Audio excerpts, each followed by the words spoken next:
The average American now carries 23 extra pounds. Heart disease and stroke will claim the lives of 460,000 American women. 69 grams of fat.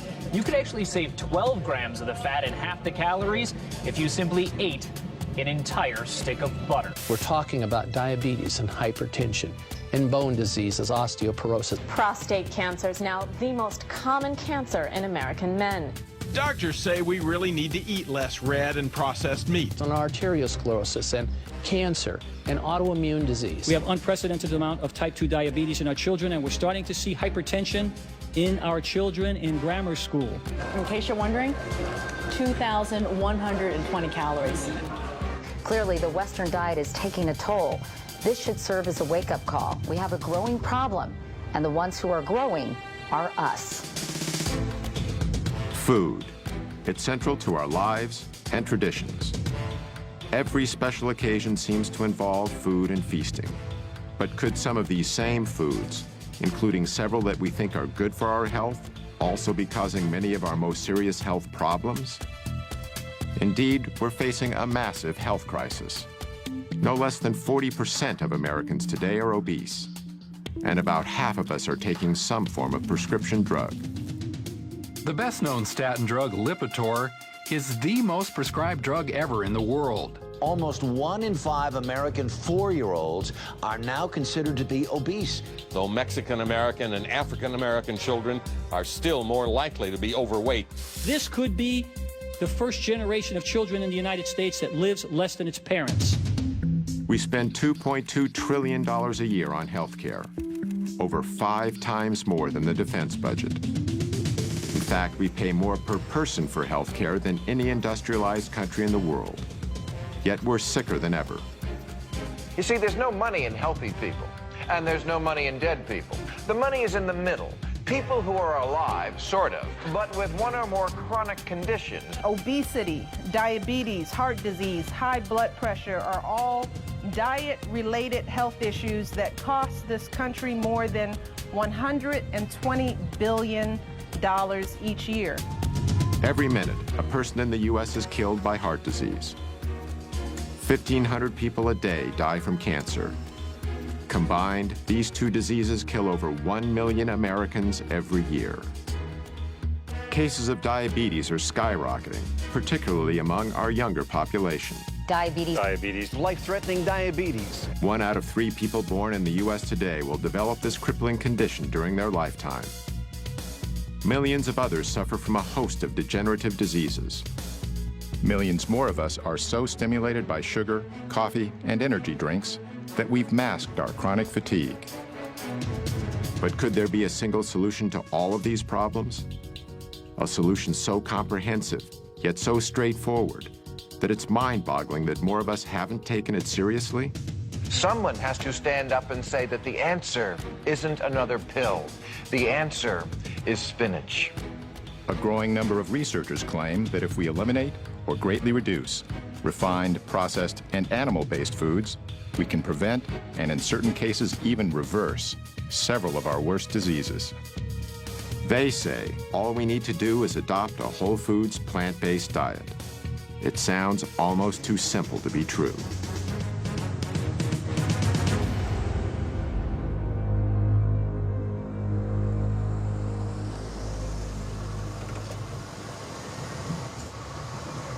You might not expect someone like me to explore the connection between diet and disease. On my way over, I drank these 2 Red Bulls. I also had a 12-ounce Coke and another half of a 12-ounce Coke. I haven't always lived the healthiest lifestyle, and I've eaten more than my share of fast food. But as part of my effort to learn more about the link between food and health, I visited 2 physicians in Los Angeles, Dr. Matt Letterman and Dr. Alona Pulday. Hi. How you doing? Lee, nice to meet you. Nice to meet you too. This is Dr. Pulday. Dr. Pulday, pleasure to meet you too. Both are MDs. Dr. Letterman was trained in internal medicine and Dr. Pulday in family practice. They incorporate a whole plant foods nutrition plan into the treatment of their patients. So let's get started on that, and then we'll do some talking. 142.82. I found out a lot more than I expected. Like a lot of Americans, I thought my health was pretty good. I had no major diseases that I knew of. But I hadn't had a thorough checkup in a while, so I decided to get one. When Dr. Letterman gave me the results, it was a real wake-up call.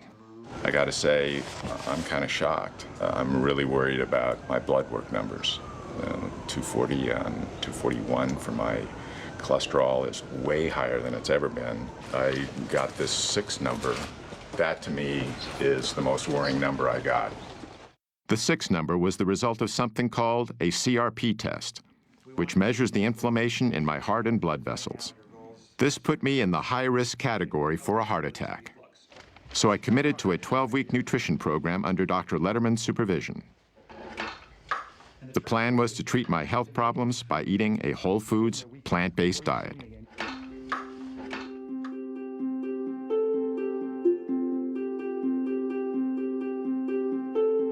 The idea of using nutrition to promote good health is nothing new. Indeed, Hippocrates, the ancient Greek father of Western medicine, said, "Let food be thy medicine," over 2,000 years ago. Yet it wasn't until more recently that the science behind this observation was systematically probed and applied. 2 researchers who've made groundbreaking contributions to this effort are Dr. Colin Campbell and Dr. Caldwell Esselstyn. Born just a few months apart in 1933 and 34, they each grew up on farms. Campbell's childhood farm is in rural Virginia, where his family raised dairy cattle and milked cows. My dad and mother moved here in 1943 when I was 9 years old. And during that time, we had a dairy of about somewhere between 20 and 30 cows, which in those days was a modest, medium-sized dairy. At the time, milk was believed to be nature's perfect food. So perfect, in fact, that this U.S. government film from the early 20th century recommended that infants who have just been weaned from their mother's milk should be switched immediately to cow's milk. That was the excitement of doing something, producing nature's perfect food, if you will. Established in 1675, the Esselstyn's farm is in upstate New York. On these rolling hillsides, they grazed both beef and dairy cattle. This was sort of like the nerve center of the operation in a way? More or less, absolutely. This is sort of the epicenter around these barns. This is the way farming was done in that era. And so this is sort of where you learned the craft of the trade of farming. How old were you when you moved here again? 7. I didn't start driving the tractor till I was 8 years old. Well, a late bloomer, right? Exactly. But I enjoyed it, and I really got a great kick out of doing the farm work. Although they didn't know each other yet, farm life had a deep and lasting influence on both Campbell and Esselstyn.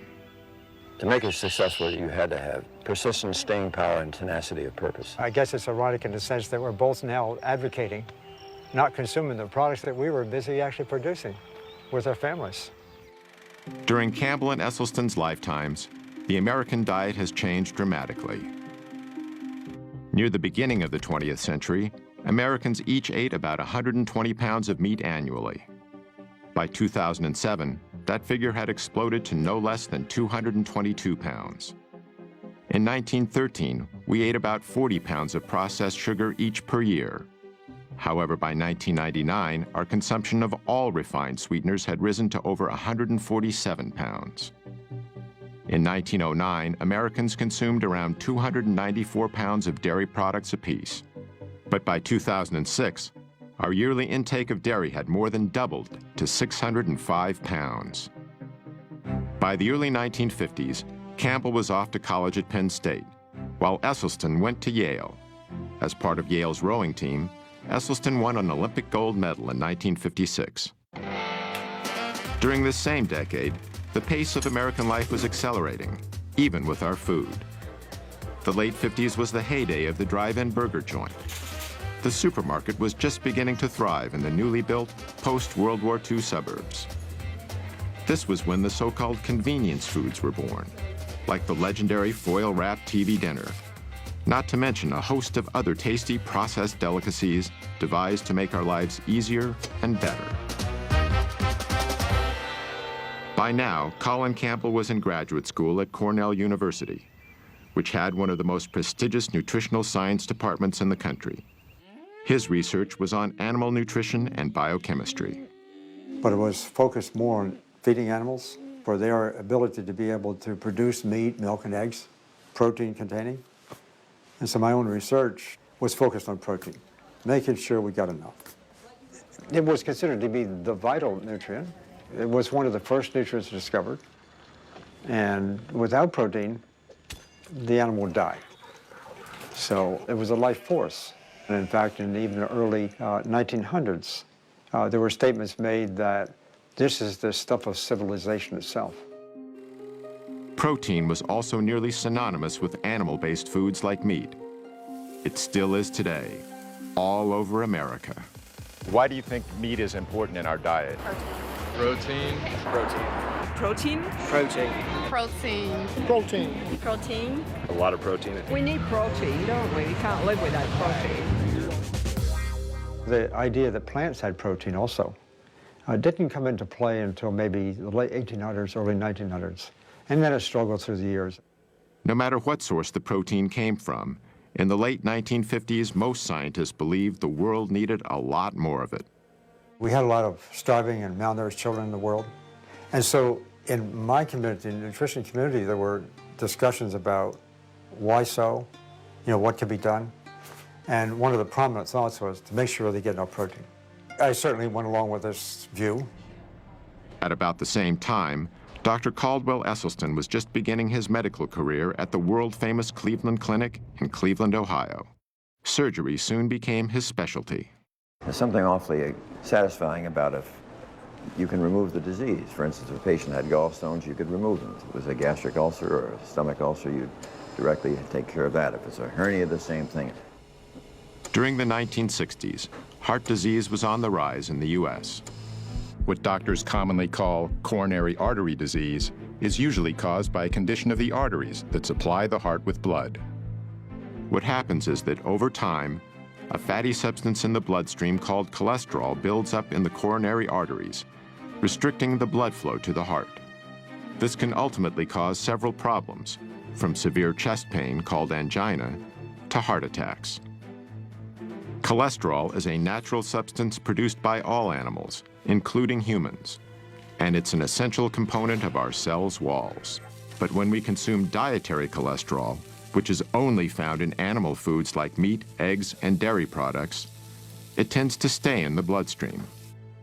This so-called plaque is what collects on the inside of our blood vessels and is the major cause of coronary artery disease.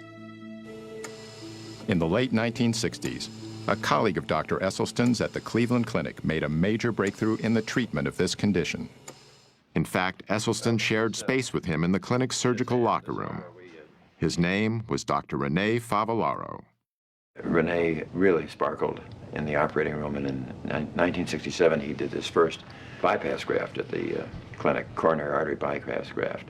This revolutionary new procedure was accomplished by removing a vein from the patient's leg, then stitching it on the heart's blocked coronary artery to allow the blood to flow around or bypass the blockage. Today, over 500,000 Americans go under the knife annually for heart bypass surgery, costing around $100,000 apiece. These operations alone constitute a staggering total of nearly $50 billion.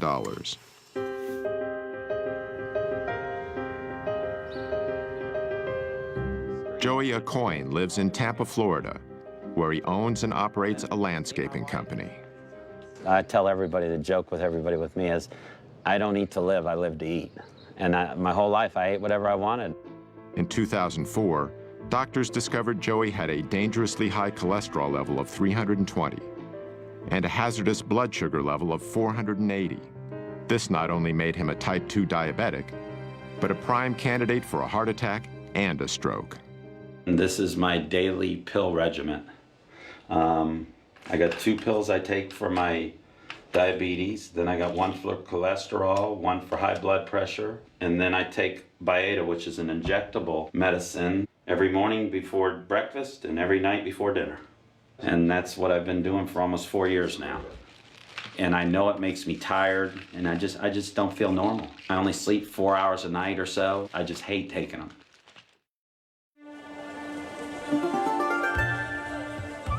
In the mid-1960s, Dr. Campbell was in the Philippines, trying to get more protein to millions of malnourished children. To keep costs down, he and his colleagues decided not to use animal-based protein. The program was beginning to show success. But then Dr. Campbell stumbled onto a piece of information that was extremely important. It centered on the more affluent families in the Philippines, who were eating relatively high amounts of animal-based foods. But at the same time, they were the ones most likely to have the children who were susceptible to getting liver cancer. This was very unusual, since liver cancers are mainly found in adults. But just the mere fact that they occurred in children said, you know, there's something here. This is pretty significant. Shortly afterward, Dr. Campbell came across a scientific paper published in a little-known Indian medical journal. It detailed work that had been done on a population of experimental rats that were first exposed to a carcinogen called aflatoxin, then fed a diet of casein, the main protein found in milk. They were testing the effect of protein on the development of liver cancer. They used two different levels of protein. They used 20% of total calories, and then they used a much lower level, 5%. 20% turned on cancer, 5% turned it off.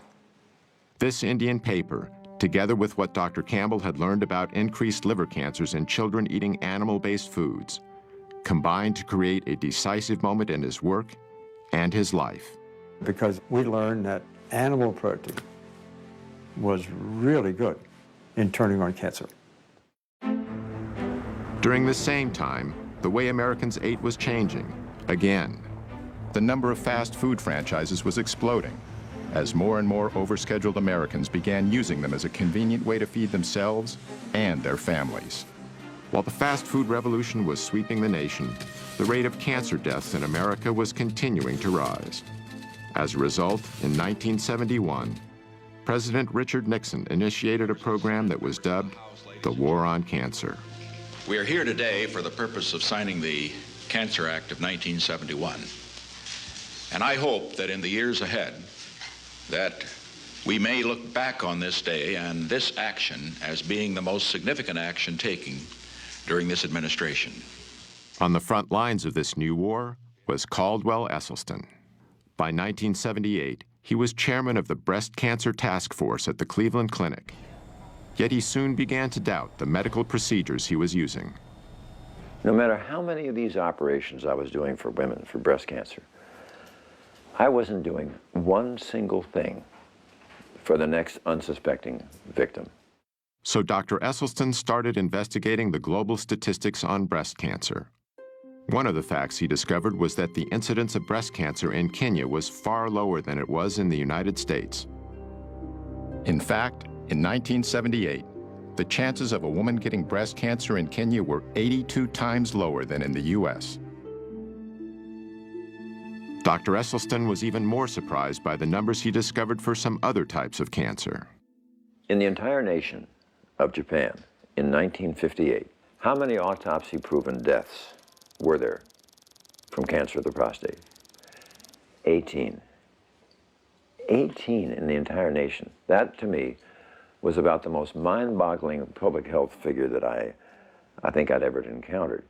In the same year, the U.S. population was only about twice the size of Japan's, yet the number of prostate cancer deaths exceeded 14,000. Dr. Esselstyn also discovered that in the early 1970s, the risk for heart disease in rural China was 12 times lower than it was in the U.S. And in the highlands of Papua New Guinea, heart disease was rarely encountered. The link he noted between all the areas he studied was simple. Virtually, the Western diet was non-existent. They had no animal products. They had no dairy, no meat. Even more compelling to Esselstyn was some historical data that had long been overlooked. In World War II, the Germans occupied Norway. Among the first things they did was confiscate all the livestock and farm animals to provide supplies for their own troops. So the Norwegians were forced to eat mainly plant-based foods. Now we look at the deaths in Norway, just antecedent to this period, from heart attack and stroke. 19 27. 1930, 35. Look at right up here, right at the very top, 1939. Bingo! In come the Germans. Immediately, 1940, wow, 41, 42, 43, 44, 45. Have we ever seen a population have their cardiovascular disease plummet like this from statins, from bypass surgery, or from stents? No. But look what immediately happened. With the cessation of hostilities in 1945, back comes the meat, back comes the dairy, back comes the strokes and heart attacks. I mean, it's such an absolute powerful lesson. But we didn't get it. Because of evidence like this, Dr. Esselstyn was making the same assessment that Dr. Campbell was due to his work in the Philippines, seeing a causal link between animal-based foods and some of our most deadly diseases. But they weren't the only researchers coming to this conclusion. Another was Dr. John McDougall. In the mid-1970s, he began practicing on a sugar plantation in Hawaii. What I observed there was the health of the people differed dramatically depending upon how long they'd been in Hawaii. People who were raised in Japan, the Philippines, Korea, China, first generation, who had moved from their native land, were always trim. Never had heart disease, prostate cancer, colon cancer, breast cancer, rheumatoid arthritis, multiple sclerosis. Never overweight. They were in their 80s and 90s and fully functional. Their kids got a little fatter, a little sicker. Their grandkids and the next generation were just as fat and sick as anybody I'd ever seen. And what came through clearly was the diet was the difference. The first generation had learned a diet of rice and vegetables in their native land. But the kids, they started to give up the rice and replace it with the animal foods, the dairy products, the meats. And the results were obvious. They got fat and sick. So I knew at that point what caused most diseases. At the time, however, Campbell and Esselstyn knew virtually nothing about this other information. Even so, they ultimately reached a revolutionary conclusion: that many of our most crippling conditions could be greatly reduced, if not completely eradicated, simply by eating what they call a whole foods, plant-based diet. This means consuming foods that come mainly from whole, minimally refined plants, such as fruits, vegetables, grains, and legumes. It also means avoiding animal-based foods such as meat, dairy, and eggs, as well as processed foods like bleached flour, refined sugars, and oil. Campbell and Esselstyn's research in this field would change their lives forever.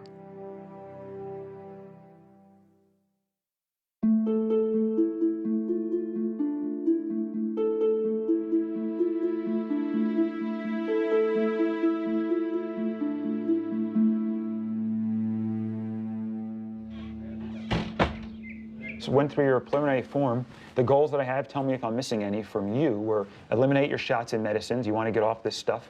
You want to sleep well at night. You're not doing that. You want to stop feeling tired and run down. You want to lose weight.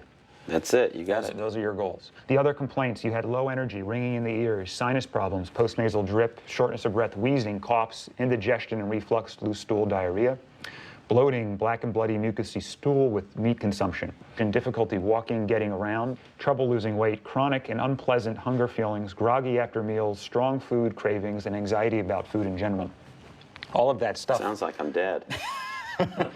So I don't mean to, harp on the bad stuff, but, that will all, most of that should get better.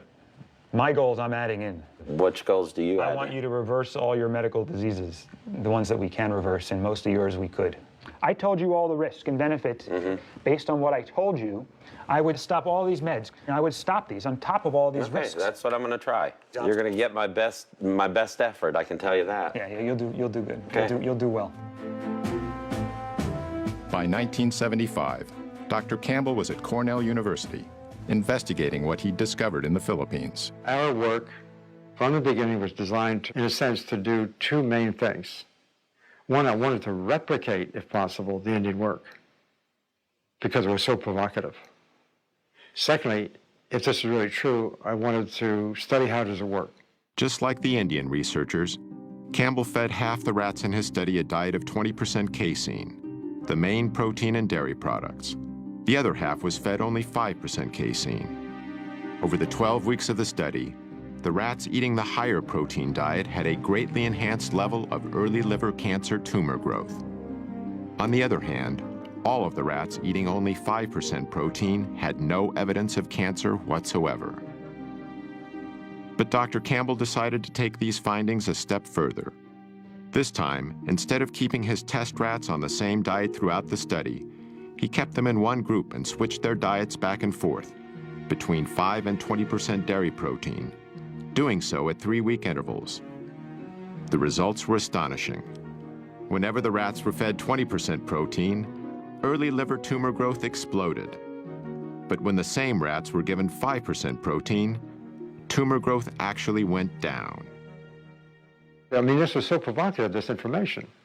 We could turn on and turn off cancer growth just by adjusting the level of intake of that protein. Going from 5% to 20% is within the range of American experience. The typical studies on chemical carcinogens causing cancer are testing chemicals at levels maybe 3 or 4 orders of magnitude higher than we experience. Even more surprisingly, Dr. Campbell discovered that a 20% diet of plant proteins from soybeans and wheat did not promote cancer. However, there's a long-standing belief among the public that animal protein is important for human health. Connie Dickman supports this position. Ms. Dickman is Director of Nutrition at Washington University in St. Louis, Missouri. She's the past president of the American Dietetic Association and an advisor to the National Dairy Council. When you eliminate animal foods from your eating plan, you run the risk of inadequate protein content. Animal proteins provide all the amino acids that we need for cell growth, tissue repair, and overall health. Eating whole foods, it's virtually impossible to be protein deficient without being calorie deficient, because even if you take the foods that have the least amount of protein in it, let's say potatoes, for example, or rice, 8-9%. That's the figure we more or less need. Dr. Campbell's research led him to a conclusion about the way genes, chemicals, and nutrition interact to promote cancer. Cancer starts with genes. It might be genes we're born with, it might be genes that are actually changed by a chemical. So those genes become capable of producing cancer cells. Whether we do or don't get cancer is primarily related to how we promote those cancer cells to grow over time. That's where nutrition comes into play. They go much more rapidly when they were fed animal protein. Dr. Campbell and other nutritional scientists have found that only a small percentage of cancer cases are caused solely by genes. I think the general consensus in my field is that probably not more than 1 or 2% at most is attributed to the genes we may or may not have. And that's the most helpful and hopeful information I give people, because if you go through life thinking that what happens to you from a health perspective is based on your genes, you're a helpless victim. My diet was pretty abominable. I thought the 2 principal food groups were caffeine and sugar. Dr. Pam Popper is Executive Director of the Wellness Forum in Columbus, Ohio, and an expert in the areas of health and nutrition. And you want? The women in my family are all overweight. I'm not. I don't eat and live like they do, so I've changed my health destiny by not engaging in the same habits. Over the next several years, Dr. Campbell initiated more extensive lab studies using various animal and plant nutrients. The results were consistent. Nutrients from animal foods promoted cancer growth, while nutrients from plant foods decreased cancer growth. Yet Campbell hadn't identified a specific biological mechanism that caused the effects he observed. And it finally occurred to me that there was no such thing as the mechanism. What we were looking at was a symphony of mechanisms. We think that nutrition is attributed to individual nutrients, and that's the way it gets marketed, and that's the way the companies tell us, so forth. When in fact, nutrition, all of it working together to create this symphony, the hundreds of thousands of different kinds of chemicals in food, all kind of working together nicely. I mean, the complexity is total. That's a holistic concept. And I had to say to myself, that's a very exciting idea. Dr. Campbell realized that his discoveries in the laboratory were significant but limited. How are these findings relevant in people? How do different types of foods affect cancer and other diseases? Campbell needed a large-scale population study. He would soon find a perfect opportunity.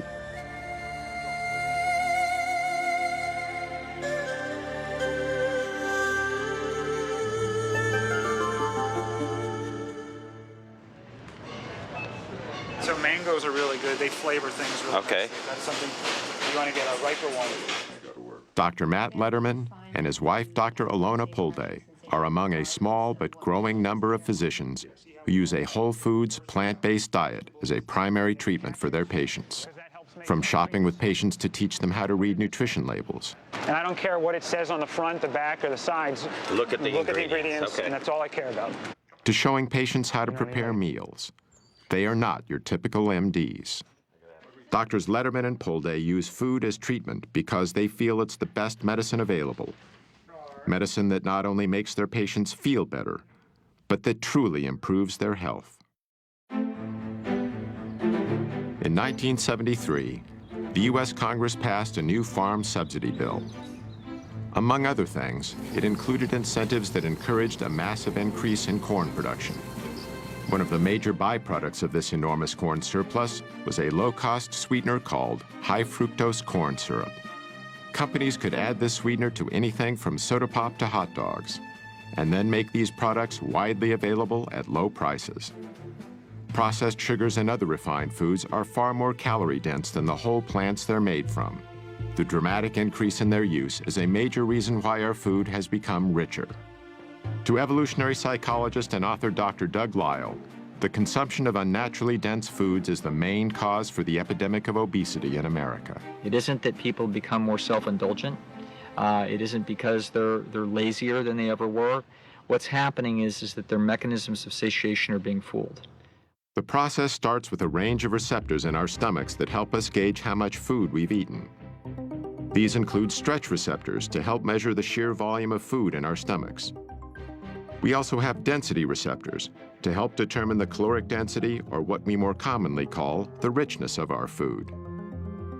For instance, 500 calories of natural plant food fills the stomach completely, triggering both our stretch and density receptors to signal our brain that we've had enough to eat. But 500 calories of unnaturally rich or processed food fills the stomach far less, deceiving these receptors into telling our brain that we need to eat more. Even worse is 500 calories of oil, which is almost pure fat and barely triggers any response at all. The problem with weight management in humans is that if you make these foods completely artificial, which we do today, you wind up with a problem that people have to overeat just to be satisfied. But why do these concentrated foods that are so harmful to us give us so much pleasure? Dr. Lisle says the answer is related to a system called the motivational triad. This is a trio of biological mechanisms that nature has designed into every creature on Earth so they can survive to pass their genes on to the next generation.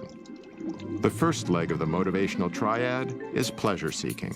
And primarily two things are the cause of that, and those two things are food and sex. So in the case of a great white shark, it's basically got a neon sign flashing across its forehead saying food, sex, food, sex, food, sex. Unless it's a male, then it says sex, food, but it's pretty much the same thing. The other two legs of the motivational triad are avoiding pain and doing everything with the least amount of effort. Pleasure-seeking, pain avoidance, and energy conservation. That really sums up animal behavior, whether we're talking about a paramecium under a microscope or a great white shark. Richer foods naturally excite our senses because it's nature's way of telling us they will provide the highest amount of dietary reward with the least amount of effort.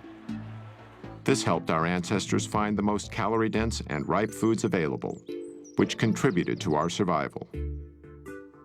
But in today's environment, we can artificially increase calorie density well beyond what our ancestors would have found in nature. The resulting foods give us a hypernormal amount of pleasure, leading us into something Dr. Lisle calls the pleasure trap. What the pleasure trap is an interaction between our natural instincts, which are trying to tell us the right thing to do, and some kind of artificial modern stimulation that is piggybacking or hijacking that process. So the classic example of the pleasure trap would be drugs and drug addiction. The way drugs work is they hijack the existing pleasure circuits. When certain chemicals hit those areas, they cause feelings of euphoria and excitement. The same drug-like effect happens when we eat highly concentrated, processed foods. We've removed the fiber, we've removed the water, we've removed the minerals, we've done everything that we can to hyper-concentrate sugar and fat, and add a bunch of salt as well into the food. And now what the food has become is become a low-grade addiction. These things are drugs. They have other deleterious side effects, not the least of which is adding a lot of empty calories. Dr. Terry Mason is Commissioner of Health for the city of Chicago. He's one of the few public officials in America who openly supports a plant-based diet. If it walked, hopped, swam, crawled, slithered, had eyes, a mom and a dad, don't eat it. Dr. Mason contends that the less affluent segments of our population have difficulty making the best food choices. Well, first of all, the diets are calorie-rich and nutrient-poor. This is the real problem. And unfortunately, poor people are poor in everything. They're poor in health, they're poor in food choices, they're poor in almost every aspect you could think of. This makes the less prosperous particularly vulnerable to the low-grade addiction of highly processed foods. People want stuff that's fast, people want stuff that's quick, and they like the stuff that's salty, and they like the taste of something fried. And so those are the kinds of things that you see in our community.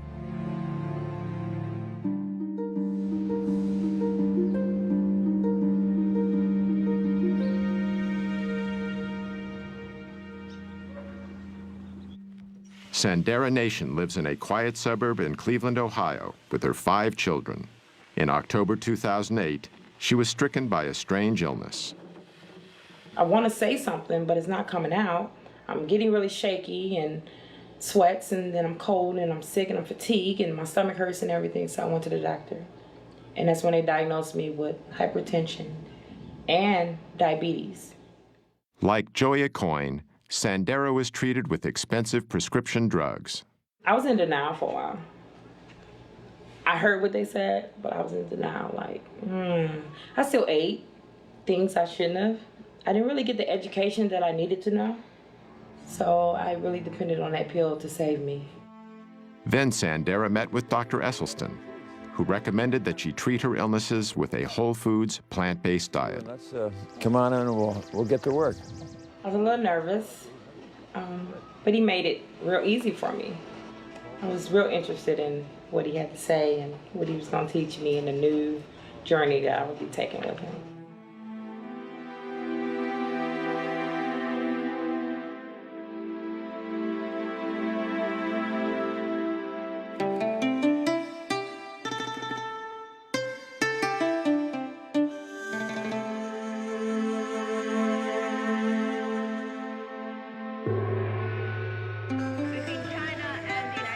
In 1974, Chinese Premier Zhou Enlai was hospitalized with bladder cancer.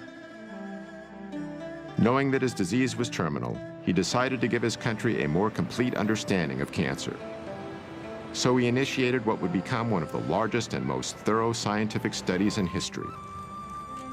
650,000 researchers cataloged the mortality patterns caused by several types of cancer for the years between 1973 and 1975. The study encompassed every county in China and over 880 million people. Zhou died in 1976, years before his study was complete. Okay, and you'll need how many shirts then? Probably 3? Yeah. Okay. Zhou Enlai's cancer study would ultimately have a major impact on what Dr. Campbell himself has called the capstone of his research.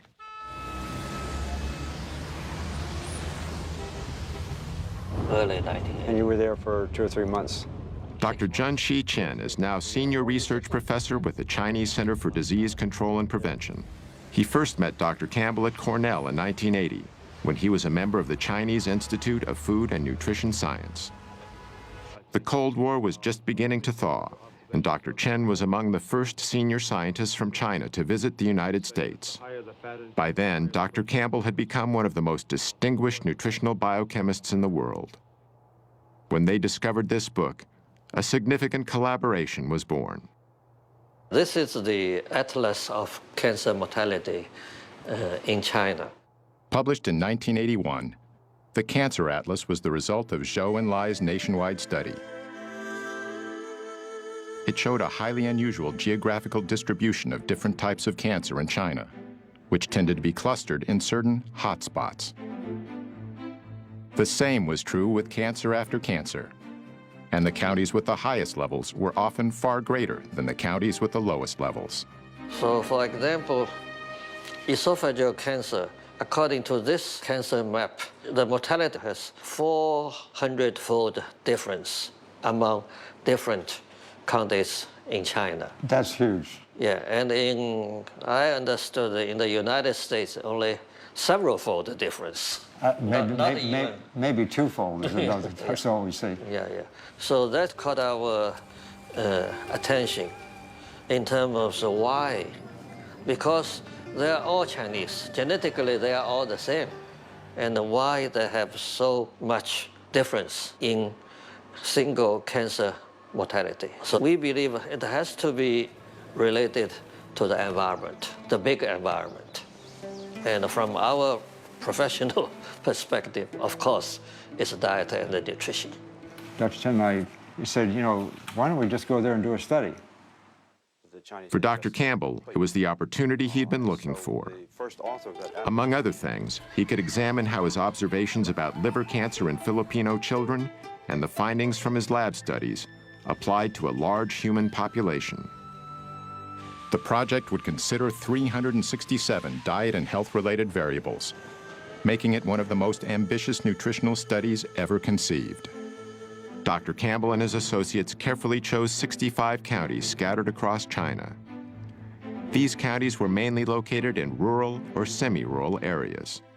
We use the rural counties because they are stable in their residence and they have been in this lifestyle for at least 20 to 30 years. More than 350 workers were trained. They carefully surveyed the diet and lifestyle of 6,500 people in the chosen counties. Urine and blood samples were also taken. In 1983, Doctors Campbell, Chen, and their collaborators began to analyze the vast amount of information that had been collected. The job would take years.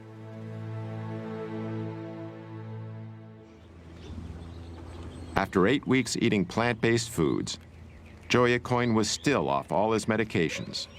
When I started this, I had all these side effects from medication and from my being so unhealthy, but now I'm getting in better shape every day. I feel more healthy. I very seldom get tired during the day. I just feel so good all the time. This is a scale that I weigh myself on, and it started about 8 weeks ago, way up here around 218, 220, and now it's bouncing between 180 and 185. None of my belts fit. This one here, I actually had to have 2 new holes punched in because I like the belt so much. Nothing fits, I gotta go shopping. It's just everything, all my clothes. A good problem to have. It's been fun for him because I think he's learned, in addition to the fact that he's seeing such great results, that he loves it. I don't think he'll go back to this old ways. He feels too good, and he likes, even if he started to go off a little bit, he feels too good, his energy's too good, he looks younger. And the fact that he would have to go back on all the meds, if he did, I think that that's a huge motivation for him to maintain the lifestyle.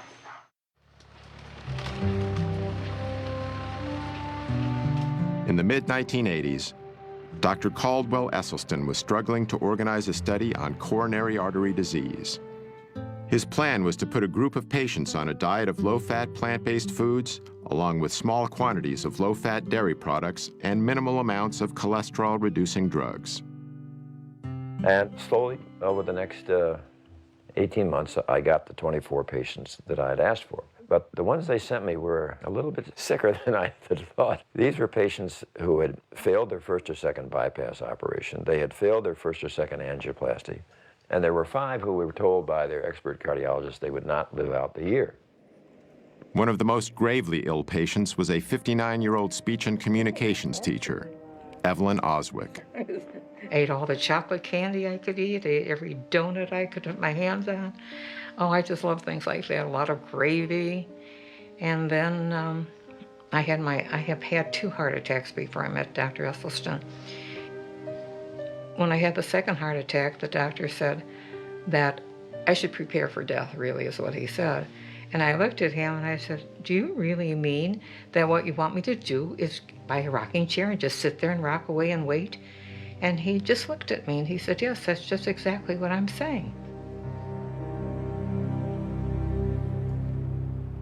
Anthony Yen was born and raised in China. And we were eating typical Chinese cultural diet.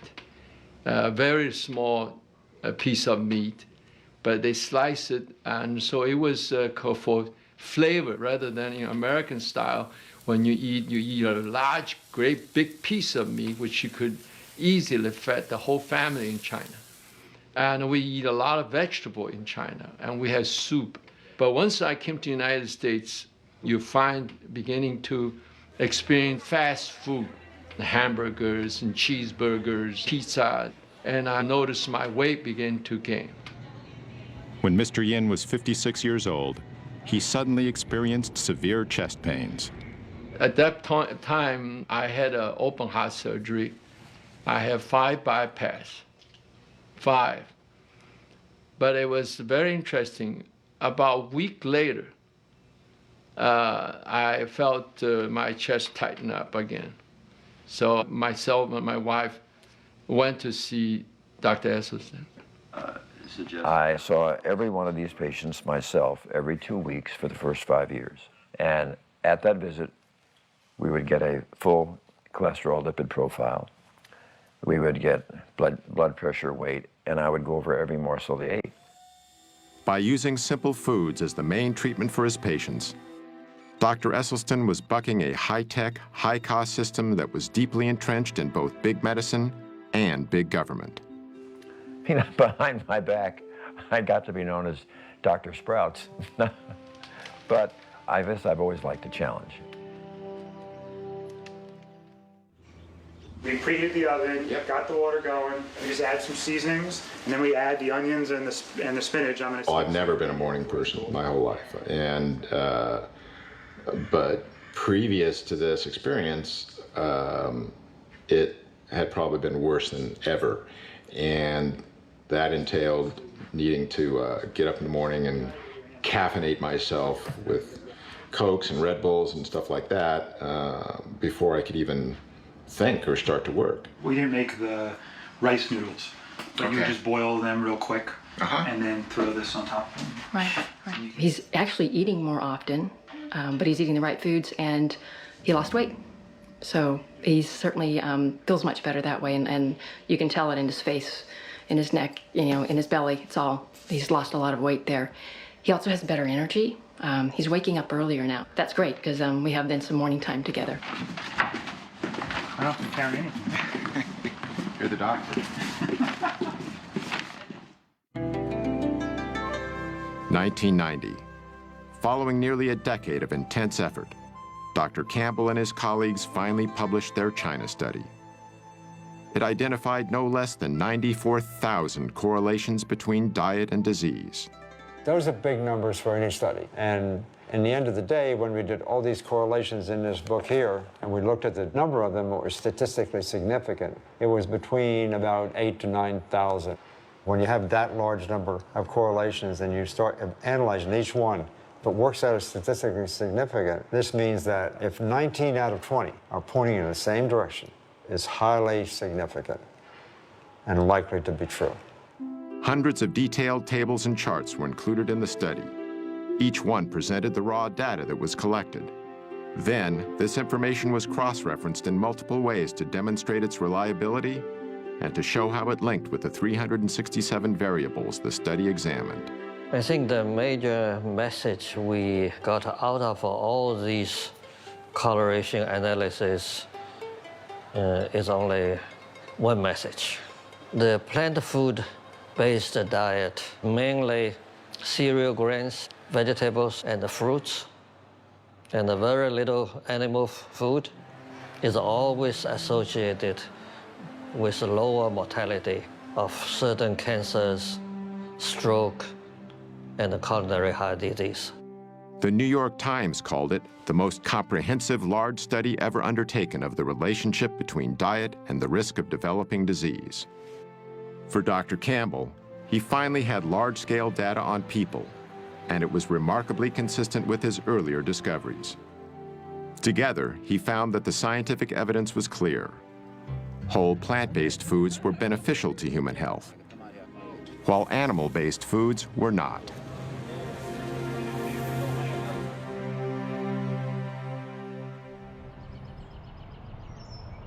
Sandera Nation's journey to better health wasn't easy at first. It was a little hard because I've been eating fatty foods and grease and everything 38 years, as long as I can remember.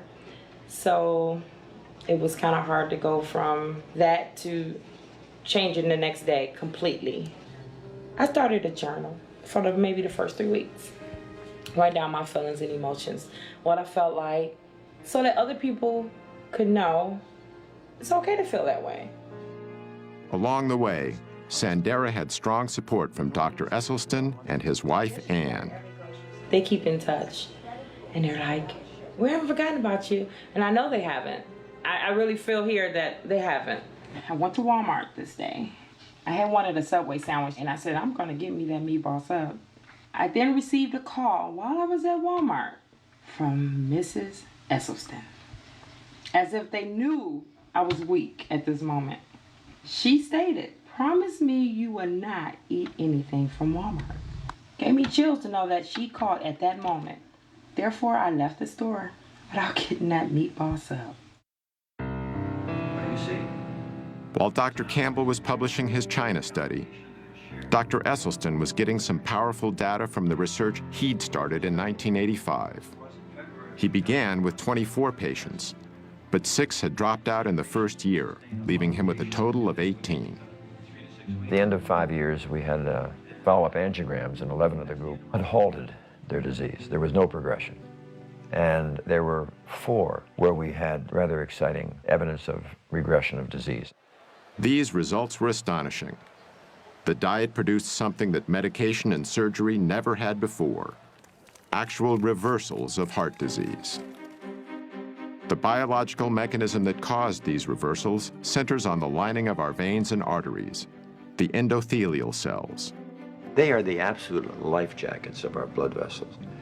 You're young and you're a teenager, you're healthy. You could spread those out 1 layer thick and you'd have something that would cover 6 or 8 tennis courts. In 1988, scientists discovered that endothelial cells manufactured the gas nitric oxide. Well, what does nitric oxide do? Nitric oxide keeps our blood flowing smoothly without being sticky. It also helps to dilate constricted blood vessels during physical activity and inhibits the formation of plaque. And most importantly, nitric oxide is a powerful force for eliminating the inflammation that seems to go with this plaque. However, scientific tests have demonstrated that when we start eating the typical Western diet, our endothelial cells are damaged. When you're getting to be in your 40s and 50s and 60s and you've been slaughtering your endothelial cells, you don't have those 6 or 8 tennis courts. You may be down to 1.5 or 2, and they can't protect you. Yet according to Dr. Esselstyn, when we begin eating a whole foods plant-based diet, the damage to our endothelial cells not only stops, it starts to reverse.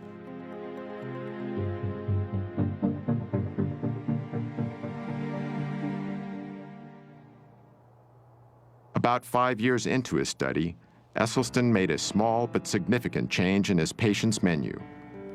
It started in 1990, when he read the glowing review of Dr. Campbell's China study in the New York Times.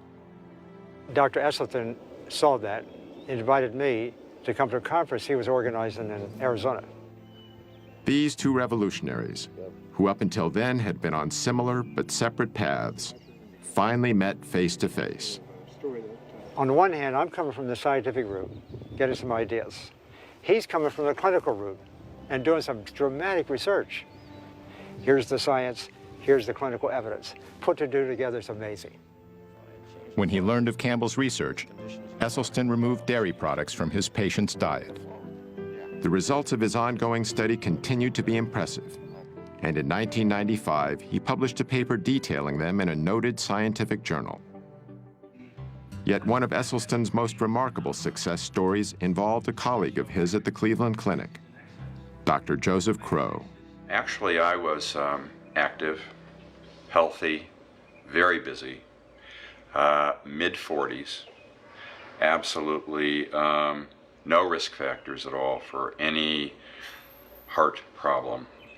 But Dr. Crow, even with what was considered to be a healthy cholesterol level, was actually ravaged by heart disease. This angiogram, taken after his first nearly fatal heart attack in 1996, shows how badly damaged one of his coronary arteries was. This angiogram was done after less than 3 years of entirely dietary treatment.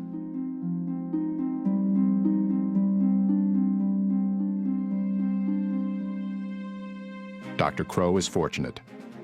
In 25% of cases, sudden death is the first and only sign of coronary artery disease.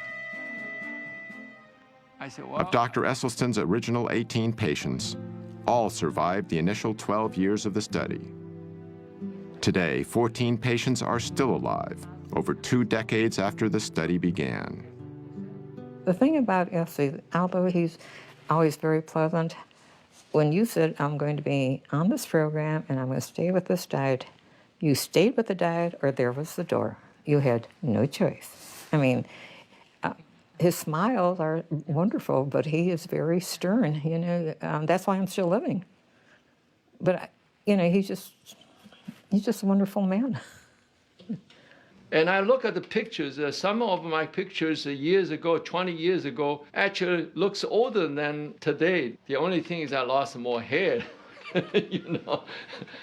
Anthony and the other male patients also noted another change. When you're young, when you're a teenager, you see a female and so on, it gets kind of excited. And the first reaction physically, you know, it gets attention, you know. Raise the flag, I call it. This happened to us. All the other Dr. Esselstyn's, I call them all the guinea pigs. The flag still rises. Talking to your doctor about ED may be the last thing you want to do, but it's definitely a conversation worth having. I'm a practicing urologist and have been so for the last 25 years. And erectile dysfunction is actually the first clinical indicator of generalized cardiovascular disease. It's the canary in the coal mine. It's the thing that lets you know that you have some significant endothelial and vascular disease much earlier than will a heart attack or something like that. We have to stop thinking of the body like it's compartmentalized. It really isn't. The blood goes everywhere in the body.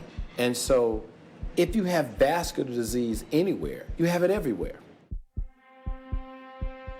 Despite the apparent success of the dietary approach, some critics say eating this way is extreme. Now, with the Western diet, this guarantees there are going to be, what, 500,000 people in this country this year who will have to have the front half of their body divided, their heart exposed, then veins will be taken from their leg and sewed on their heart. Some people would call that extreme. Dr. Esselstyn has now successfully treated over 250 patients with heart disease, using almost exclusively a whole foods, plant-based diet. Heart disease, as far as I'm concerned, is an absolutely toothless paper tiger that need never, ever exist. And if it does exist, it need never, ever progress.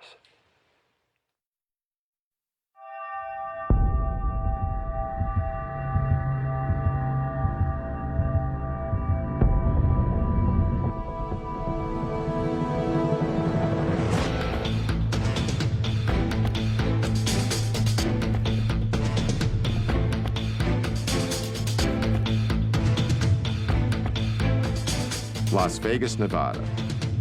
At the Extreme Couture Gym, we found an extraordinary plant-based athlete, Ultimate Fighter champion Mac Danzig. In the mixed martial arts world, strength, toughness, and endurance are of paramount importance, and Mac has them all. I had cut dairy out of my diet when I was about 18 years old. because I had a ear, nose, and throat allergy to dairy, and I was getting a lot of ear infections and things like that. So when I cut that out, really the only thing that was separating me from having a vegan diet was chicken and fish. So I was just eating that for years, and I was eating it because I thought that I needed to, because everyone tells you, you know, if you're an athlete, you need, you know, at least chicken and fish in your diet for protein. You know, something that's just one of the myths that's been perpetuated for a while. All it took was me cutting the chicken and fish out, and I did it cold turkey. I think a lot of people, stereotypically speaking, think someone that's a vegan is like some skinny hippie type of person. And you know, I'm not necessarily trying to break the stereotype. I tried the diet for my own personal reasons, and it worked for me. I feel like I have more energy now that I don't eat the meat products, and I also feel like I recover better in between my workouts. I'm not trying to be part of some exclusive club or anything like that. I'm just doing my thing, and you know, don't plan on eating meat or dairy or anything like that for the rest of my life. This guide is called the Type A Planning Guide. Now, it includes foods that are found in the basic 4 food groups, because we are concerned about the total daily needs, and this is a part of it. We must serve 1/2 pint of fresh fluid milk to provide calcium, riboflavin, and the other nutrients that are needed for our children. For decades, the dairy industry and U.S. government have been saying that milk is good for our bones. While all whole foods contain calcium, an essential nutrient for bone health, it is argued that we need the higher amounts found in dairy. Children and aging women in particular have been singled out to drink more and more and more milk. What do you think the most important nutrient we get from dairy products is, like milk? Calcium. Calcium. Calcium? Calcium. Calcium. Calcium. Or calcium. Calcium.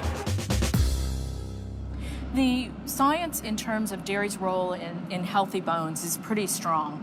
And in fact, the National Osteoporosis Foundation, of course, utilizes that science in their recommendations. Osteoporosis is a degenerative bone disease, which has been widely linked to a lack of calcium.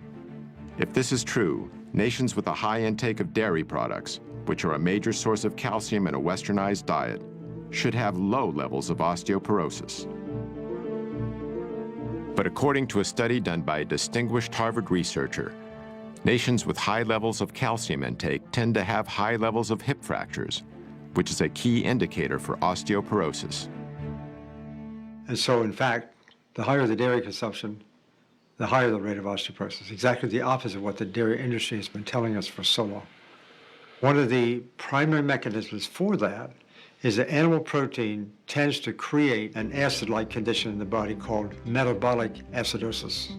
To combat this condition, the body draws upon its most readily available acid buffer, namely calcium in our bones.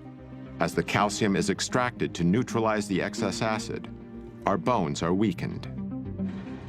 In defending the health benefits of milk, many national health organizations now recommend that we consume low-fat dairy products. It can be milk, it can be yogurt, it can be cheese, it can be anything made from milk.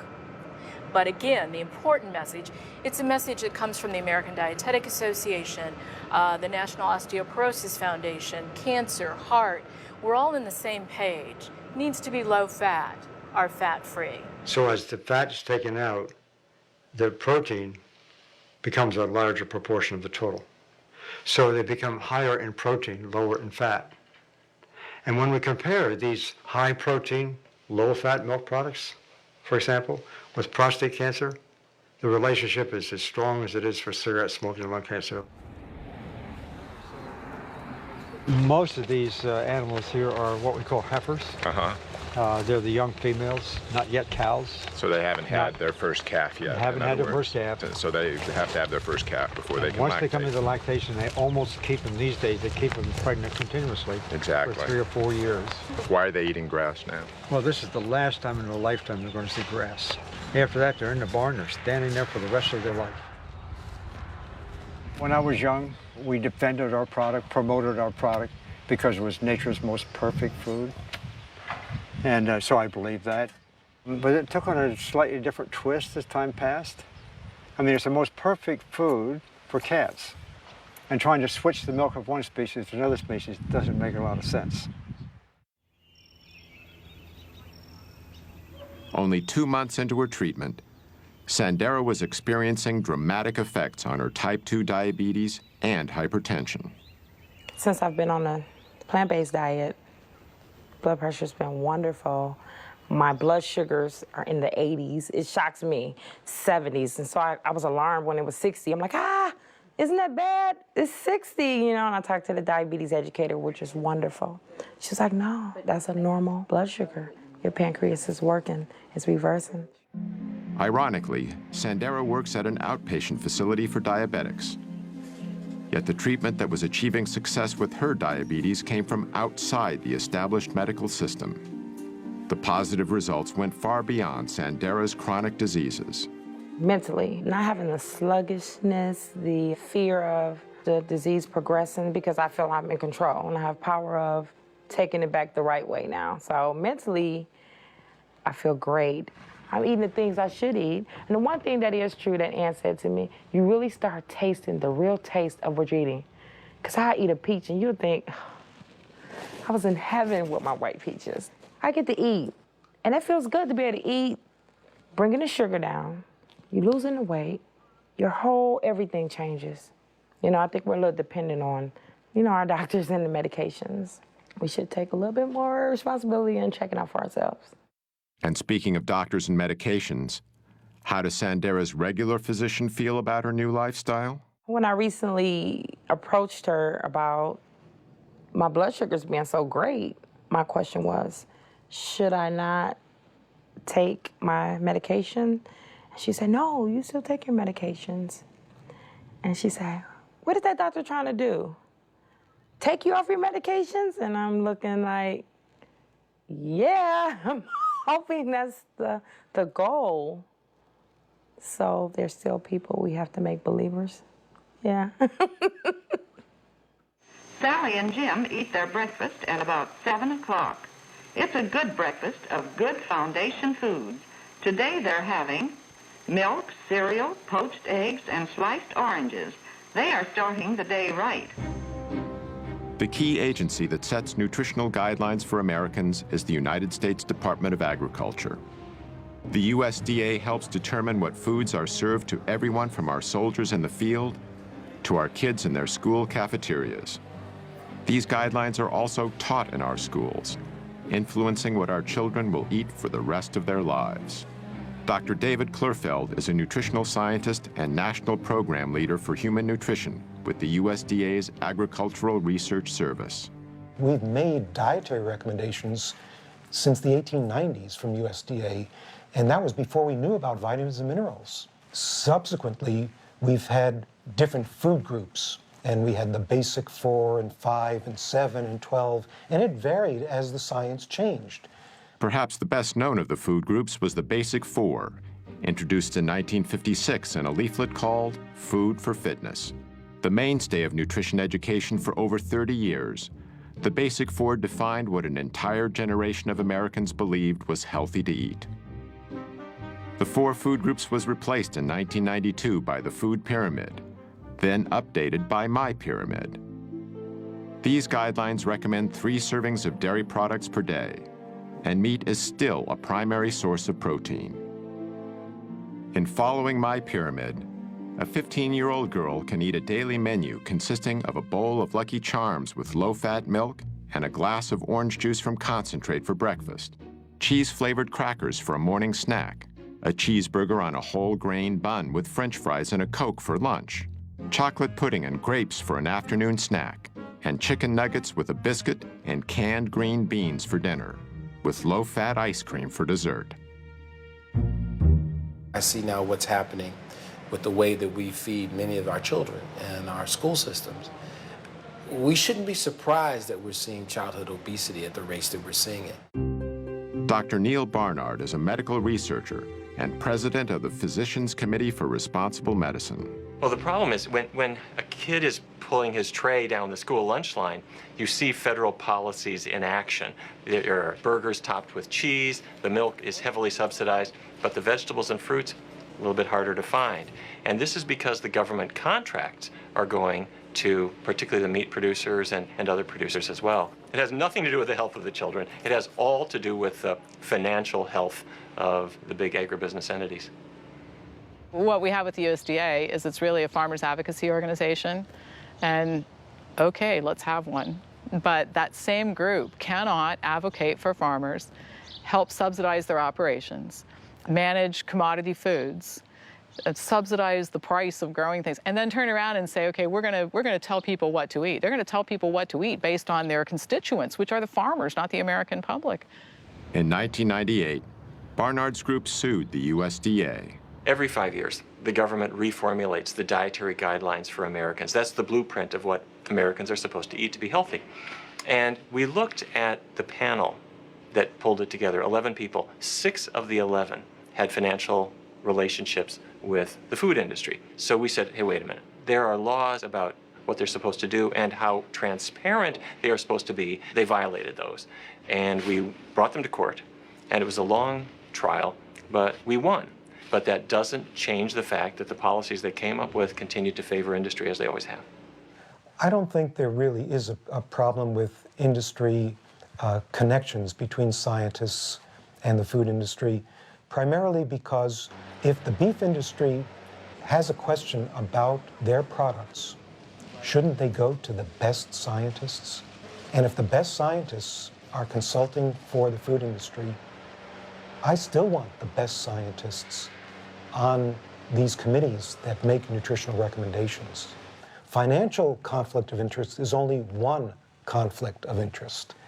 You know, there are people who've spent their entire careers trying to prove that a vegetarian diet is good for you or that red meat is bad for you. Now, they may not have industry ties, but they too have a conflict of interest. You know, we do develop biases personally. I had those biases too. But I got to a point in my career that I was getting results that went against what I had thought was true.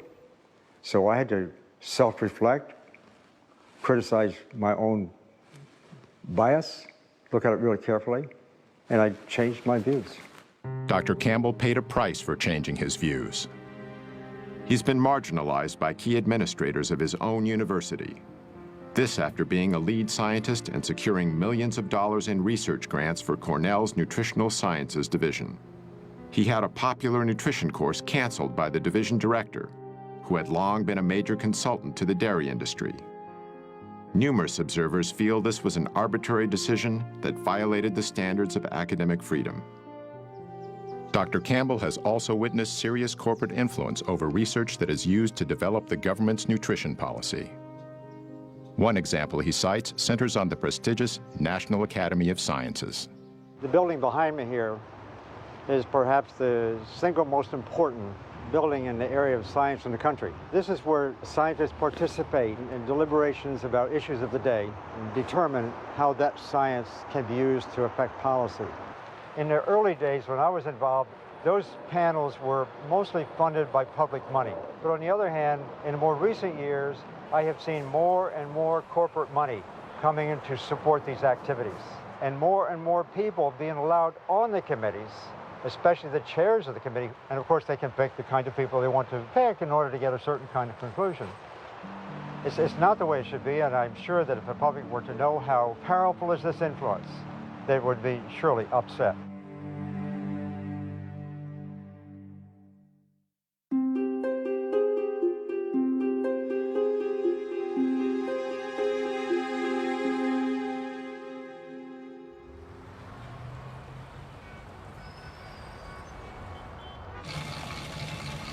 I had been a runner for 14 years, in fact, a marathoner. 47 years old, at the top of my game. In 1982, Ruth Heydrich's running career came to a sudden stop when she was diagnosed with breast cancer.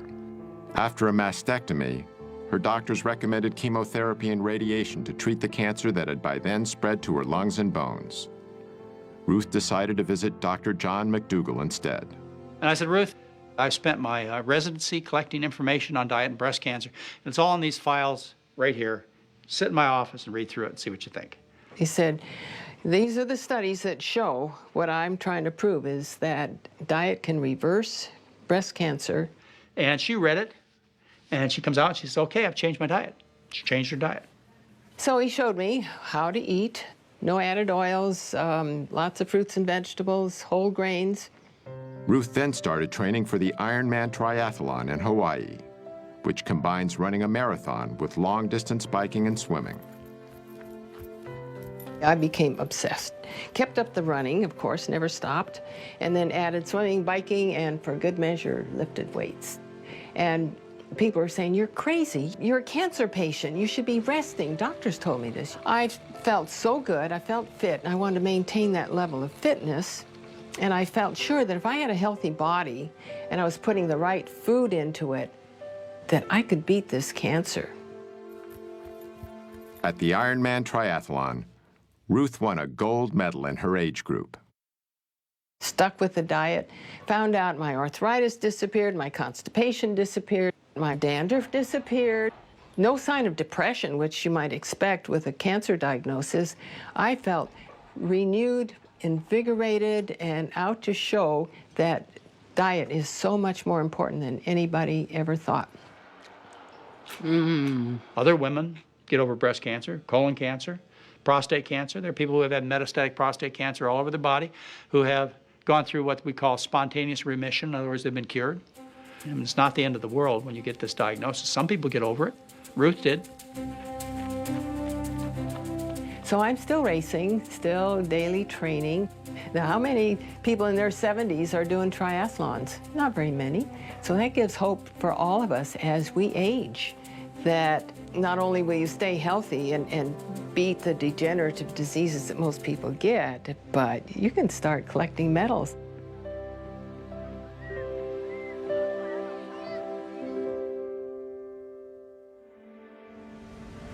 The food choices we make have profound global effects. It takes over 10 times the amount of energy from fossil fuels to produce a calorie of animal-based food than it does to produce a calorie of plant food. Since the 1970s, 20% of the Amazon's rainforest has been destroyed. That's an area the size of California. 80% of this cleared land is now occupied by livestock. The world's cattle alone eat enough grain to feed 8.7 billion people, nearly 2 billion more than the population on Earth. With almost 1 billion malnourished people across the globe, redirecting even a portion of the grain used to fatten cattle could feed every hungry mouth on the planet. For Gene Bauer, factors like these, combined with a deep respect for animals, helped convince him to adopt a plant-based diet. Mr. Bauer is president and co-founder of Farm Sanctuary near Watkins Glen, New York. It provides a safe haven for animals that have been abandoned or abused. I grew up eating animals, like most people in our country, but once I started considering my food choices, I recognized that I didn't really want to eat animals. And the more I learned, the more I saw that I was healthier if I didn't eat animals, and that I had a much lighter footprint on our planet. The livestock industry is a greater contributor to global warming than the entire transportation industry, according to the United Nations. So by eating meat, milk, and eggs the way we are, we're harming our own health, we're slaughtering 10 billion innocent animals every year in the US, and we're destroying the planet. Statistics compiled from the United Nations and the World Health Organization demonstrate the profound global effect that diet has on health. These are the estimated amounts of animal foods produced in 9 countries, a figure that's closely related to animal food consumption. These are the numbers of deaths due to heart disease and cancer in the same countries. In the United States, the very same diseases continue to have a grave impact. Even with the billions of dollars spent on cardiac treatment, heart disease is still the #1 cause of death, killing over 600,000 people a year. And the elephant in the room, when we talk about stents and heart bypass surgery, is the fact that, well, it's no question In an emergency, these procedures are absolutely life-saving. But when they're done electively, and these procedures do not protect from new heart attacks. Stents and bypass operations are used mainly to treat large arterial blockages. Yet according to many research studies, only a small percentage of heart attacks are caused by the largest buildups of plaque. The rest are caused by the more numerous, newer blockages that are far more inflamed and much more likely to rupture than the larger, older, more stable plaques. And so this is why those procedures don't treat the disease. They are treating symptoms. Dr. Esselstyn has been eating the same foods that he has recommended to his patients for over 25 years. One of his sons, Rip Esselstyn, used a plant-based diet to fuel a successful 10-year career as a professional triathlete. When Rip turned 34, he was ready for a career change and trained to become a firefighter.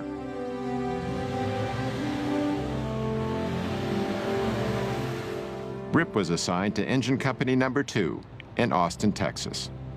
We're incredibly competitive here at the fire station, and we love making bets. So we were out on the porch one night, and we kind of made this little bar bet to see who had the lowest cholesterol level.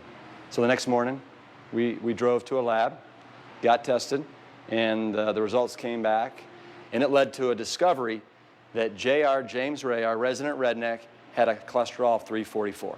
Pretty much means you're knocking at death's door. And so what we did in an act of solidarity is the next day, we went about eating a plant-strong diet to basically save his life and save his arteries. The men agreed to change their firehouse diet. But in Texas, old eating habits die hard. Meat's almost a sport in Texas. I have several good friends that they're barbecue teams. That's what they do. That's their sport on the weekends. Texans are serious about Texas, barbecue. Kansas.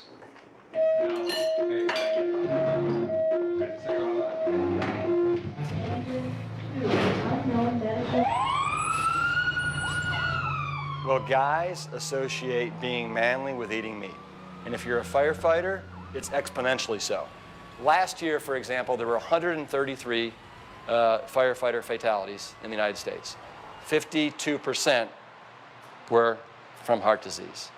The number one killer of in the line of duty deaths for firefighters is heart disease. After just 3 weeks on his new diet, JR tested his blood cholesterol and it dropped 148 points, a decrease of 43%. His results inspired the others who also saw their cholesterol drop and their energy levels rise. As firemen, they were not only helping themselves, they were in better shape to assist others. One of the things about being a firefighter is you don't have any idea what your next call could be. We may have a high-rise alarm where we have to go up 20 flights of stairs with air packs on, with all of our bunker gear on, with a high-rise pack on our backs. Anybody can go down the pole, but not everybody can go up, especially without their legs. And right there, you're talking about an additional 75 to 100 pounds that you have to carry up 20 flights of stairs. You have to have an amazing aerobic capacity and strength in order to do that. Real men eat plants. Real men eat plants. You know, as firefighters, everybody thinks that we fight fire, and we do. But over 70% of our calls are medical emergencies where we are responding to heart disease, hypertension, type 2 diabetes, rampant obesity. And so we see up close and personal basically the destruction that's being caused by the standard American diet. To me, the answer is just absolutely so simple it's criminal. And it's just people starting to take responsibility for their health and starting to eat more plant-based foods. It's that simple. After 13 weeks on a whole foods plant-based diet, it was time to get my results from Dr. Letterman. When you started, your weight was 231 pounds, Right. now 211 pounds. Okay, that's It's a 20-pound drop there. Wow. Your blood pressure was 142/82 when you started. It's now 112/70. Wow, All right. that's a big drop, That's right? a nice drop. Oh yeah, that's great, and it'll just keep dropping as you continue to do this. Your pulse was resting at 92 when you started. It's now down to 60. resting. Okay, cool. Your total cholesterol, though, went from 241 down to 154. What? Yeah, that was pretty amazing. 241 down to 154. 154? 154, yeah. It's really, and your LDL, which is your bad cholesterol, I think this is the most impressive, went from 157 down to 80. No way! Yeah, that's amazing, though, to drop almost in half. We did CRP last time, which is sort of the marker of the inflammation in the heart and the blood vessels, and that went from 6.0 down to 2.8. Without using any medications, I significantly reduced my chances of getting a heart attack and many other diseases. Tomorrow marks 20 weeks on the program. I've lost 45 pounds. I've reversed the diabetes. You have to know that everybody is so incredibly proud of what you've done. I don't have to rely on the medication. I have a lot of energy that I didn't have before. My children love it. They're so proud of me, and they tell me all the time. I had a little saying that I've carried around for maybe the last 2 years, and it's win the war. Do not let one lost battle end the war. If you do break down and give in to temptation, do not quit. Just get right back on track. Not tomorrow, but right now. The diabetes is not coming back. I'm not going to let it come back, nor the weight. The message is you're in control of your life. Joey Coyne had over 24 health problems, including type 2 diabetes. But after 22 weeks eating plant-based foods, his condition had changed dramatically. Hey, how you doing? Back again. And you're getting healthier. Your weight is down 28 pounds. You feel better than you have. 26 out of 27 complaints are gone completely. Your marker of inflammation in the vessels is down to that of a normal person.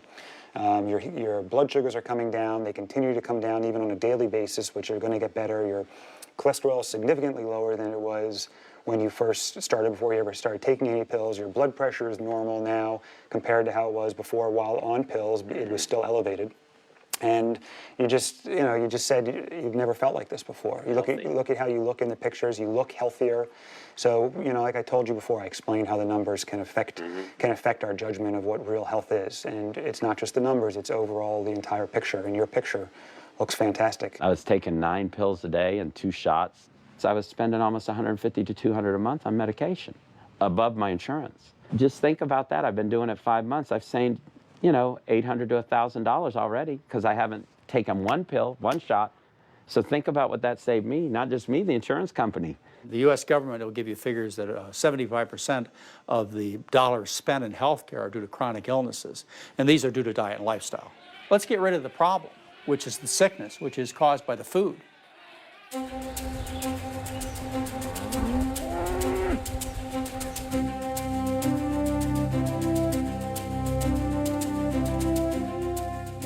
Now well into their 70s, Doctors Campbell and Esselstyn are both vital and active.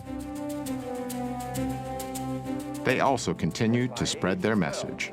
If you carefully look at our school children, already the arteries to their brain, the carotid artery, is getting some intimal medial thickening. Dr. Esselstyn lectures about his research all over the United States and abroad. His wife Ann frequently accompanies him to help counsel patients and to demonstrate the preparation of plant-based foods. Dr. Esselstyn is also director of the Cardiovascular Disease Prevention and Reversal Program at the Cleveland Clinic's Wellness Institute. Like Dr. Esselstyn, Dr. Campbell continues to lecture throughout America and beyond. Dr. Campbell, you believe that even if animal-based proteins, meat, dairy, etc., are free from contamination, you don't think people should eat them? No, I don't. I think the closer we get to a plant-based diet, I should say a whole foods plant-based diet, the healthier we're going to be for all of us. In China, where Dr. Campbell did his large study a generation ago, the population has experienced dramatic increases in the amount of meat, dairy, and processed foods the average person consumes. At the same time, the rates of degenerative diseases are skyrocketing. Many Chinese now share some of the same beliefs Americans have about nutrition. 吃肉，我觉得增加蛋白质啊，对人体其实有很多好处。早晨起来喝一杯牛奶，我认为好像还是比较好。Dr. Campbell's message is resonating with growing numbers of concerned people around the world. Oh, thank you, thank you, thank you. Uh-oh. Thanks to the efforts of both these pioneers and their colleagues, thousands of people are realizing that profound improvements in health and quality of life are within reach. You have two choices. You can eat yourself into poor health and early death, or you can eat yourself into good health and a long, healthy life. And that road is on a plant-centered dietary pattern. You know, I know of nothing else in medicine that can come close to what a plant-based diet can do. I can say this with a great deal of confidence, that our national authorities are simply excluding this concept of nutrition from the debate and the discussion in order to protect the status quo. In theory, if everyone were to adopt this, I really believe we could cut healthcare costs by 70 to 80%. That's amazing. And it all comes from understanding nutrition, applying nutrition, and just watching the results.